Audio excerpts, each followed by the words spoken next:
There's very little story to glean from the trailer for The Curse of La Llorona, and we're going to let you know in our real take that that's pretty much the movie in a nutshell.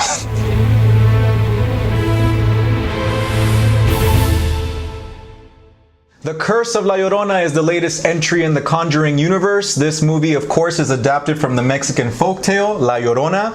It is directed by Michael Chavez and it stars Linda Cardellini, Raymond Cruz, and Patricia Velasquez. So anybody who is familiar with the folktale of La Llorona knows that there are different iterations, and this film opens with that origin story told in 1673. We're introduced to a Mexican bride who unfortunately decides to kill her own 2 kids.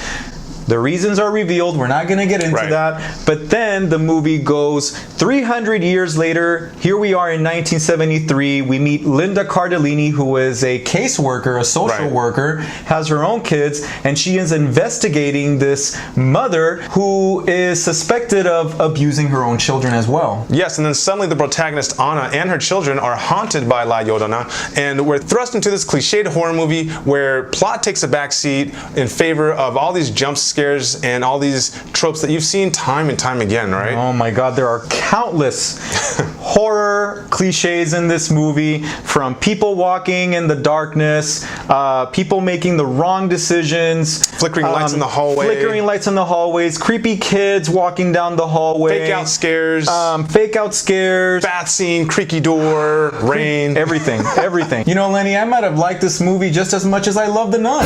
Wow, which was pretty much pretty bad. Pretty bad, yeah, exactly. You know, the problem with this film is you can't get behind any of the characters. There's no background information for the main stars. A lot of unanswered questions. And that's what bugs me the most about this film, is that you don't get a reason for La Llorona targeting this specific family. Right. And that is very important, I feel. You know, why this family? Why not that family? Why does she latch on to these kids? There's no explanation for the events that you are watching. Well, one thing, and we probably should clarify for some of you guys who aren't familiar with this folktale, is that La Llorona is basically a tale where, she drowns her kids for certain reasons, and so what she's trying to do is she's trying to find kids to replace those kids, because afterwards she feels so guilty, right? And so by killing them. Yeah. But like you said, there's no real rhyme or reason. It's just half the movie sets you up, and then after that it's like haunted house, right? Exactly. It's just like jump scare after jump scare, and you get tired of it after a while because you're just looking forward to the next jump scare,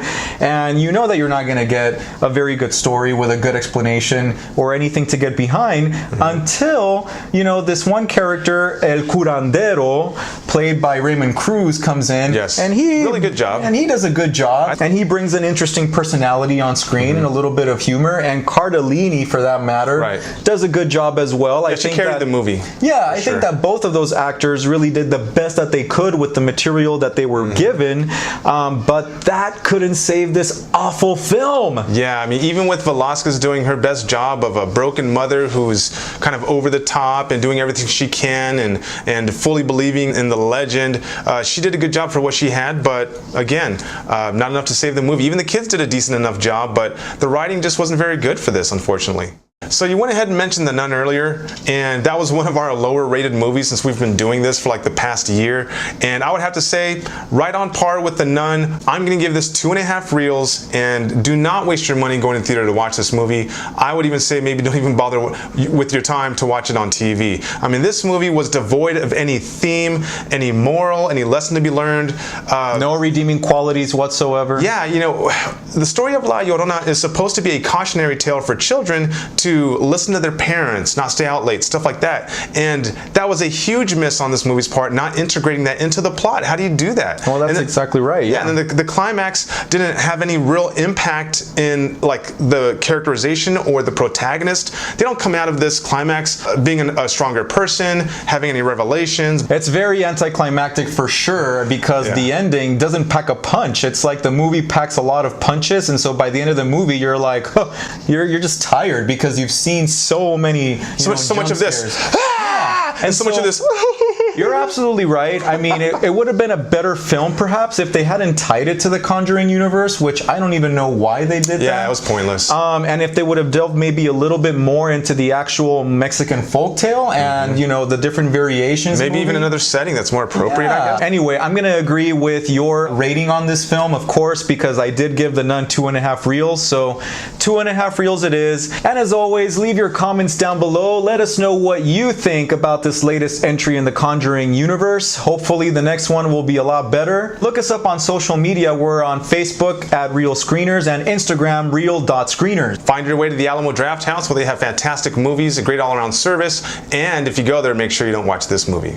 And if you enjoy our videos, hit that subscribe and bell button and join us next time for some more real takes on movies. There's no real story you could kind of glean from the trailer for The Curse of La Llorona, and it would really just kind of look like a bunch of jump scares. And I'm going to do that all over again.